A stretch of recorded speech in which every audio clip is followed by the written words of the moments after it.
வச்சுக்க வா இடுப்புல இந்த பச்சை கிளி சுத்துது ஏன் இருக்குல்ல சுத்திக்க வா சுருட்டுல என்ன தூக்கி போட்டு பிடிச்சு கூட தடுக்கல நான் 18 பட்டிக்கு ராசா என் நகப்பட்டு மலராத ரோசா நான் 18 பட்டிக்கு ராணி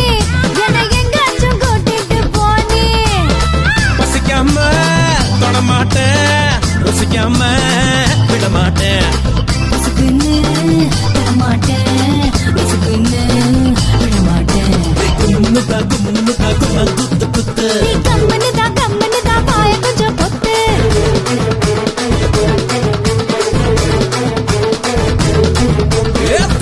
வச்சுக்க வா இடுப்புல